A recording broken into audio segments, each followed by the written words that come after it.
বাংলাদেশ প্রসঙ্গে একসময় ভারতে ছিল একটাই কথা, উদ্বেগ উদ্বেগ আর উদ্বেগ। বাংলাদেশ শব্দটা শুনলেই ভারতের পররাষ্ট্র মন্ত্রণালয় বলে উঠত উদ্বেগ। তবে পরিস্থিতি কিছুটা পাল্টেছে, সুর বদল হয়েছে দিল্লিরও। এখন উদ্বেগের সাথে আরও একটা শব্দ উচ্চারণ করছে ভারত, নির্বাচন। তারা এখন বাংলাদেশের নির্বাচিত সরকারের সাথে সম্পর্ক এগিয়ে নিতে চায়, সেই সাথে চায় গণতান্ত্রিক সুষ্ঠু, অবাধ ও নিরপেক্ষ নির্বাচন। এখন প্রশ্ন উঠতে পারে, ভারতের এমন গণতন্ত্র চাওয়ায় দোষ কোথায়?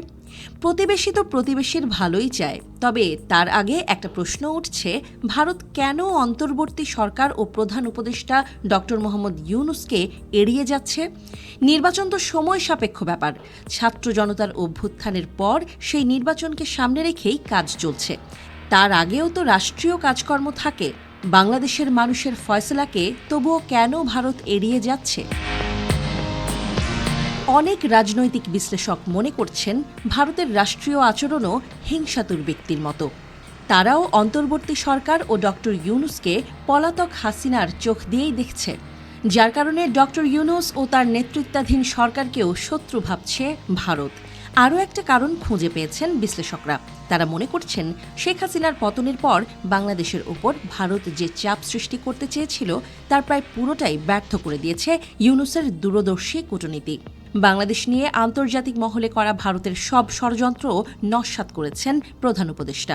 এমনকি হাসিনা পুনর্বাসনের ভারতীয় প্রকল্পও ঠেকিয়ে দিয়েছে ডক্টর ইউনূসের কূটনীতি, যে কারণে চাওয়ালার প্রশাসন নোবেলওয়ালার সরকারকে দুই চোখে দেখতে পারছে না।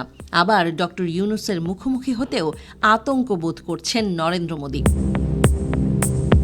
এবার থাইল্যান্ডের রাজধানী ব্যাংককে বিমস্টেকের শীর্ষ সম্মেলনের সময় বাংলাদেশের অন্তর্বর্তী সরকারের প্রধান উপদেষ্টা ডক্টর মোহাম্মদ ইউনূসের সঙ্গে নরেন্দ্র মোদীর দ্বিপাক্ষিক বৈঠক নিয়েও নাটক শুরু করেছে ভারত। ভারতের পররাষ্ট্র মন্ত্রণালয় বিবৃতিতে জানিয়েছে, বিমস্টেক শীর্ষ সম্মেলনের সময় মোদীর কোনো দ্বিপাক্ষিক কর্মসূচিতে যোগদানের পরিকল্পনা নেই। মুখে নানা সমস্যা আর উদ্বেগের কথা বললেও ঢাকার মুখোমুখি হয়ে আলোচনা করতে কেন ভয় পাচ্ছে দিল্লি? তারা কি আসলে সমাধান চায়, নাকি ভুয়া অভিযোগ তুলে বিশ্ব দরবারে বাংলাদেশকে ভিলেন বানিয়ে হাসিনাকে ফেরানোর পায়তারা করছে?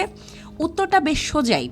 বাংলাদেশ মোদির সাথে সরাসরি বৈঠক আয়োজনের আহ্বান জানিয়ে কূটনৈতিক শিষ্টাচার রক্ষা করেছে। তবে কূটচালী দিল্লি একে প্রমাণ করতে চাইছে ঢাকার দুর্বলতা। দিল্লি আসলে চাওয়ালা হয়ে নোবেলওয়ালার মাথার খেলটা ধরতে পারছে না।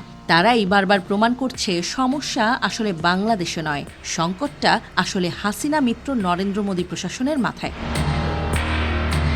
তারা আলোচনায় বসবে না, কিন্তু ডক্টর ইউনূসের চীন সফর দেখে লুচির মতো ফুলবে। তারা ভিসা বন্ধ করবে, কিন্তু চীন বাংলাদেশকে চিকিৎসা সুবিধা দেবে শুনলেই দিল্লি থেকে ভেসে আসবে চাপা কান্নার সুর। আসলে ভারত যৌক্তিক আলোচনায় বিশ্বাসী নয়, তারা চায় নালিশ করে কেটে কেটে জিতবে। ডক্টর ইউনূসের স্পষ্ট কথার সামনে দাঁড়ানোর সৎসাহস এখনও সঞ্চয় করতে পারেনি একচোখা রাষ্ট্র ভারত। গত 5 অগস্ট গণ অভ্যুত্থানের জেরে শেখ হাসিনা প্রধানমন্ত্রীর পদ ছেড়ে ভারতে পালিয়ে যান। সেই থেকে তিনি ভারতেই আছেন।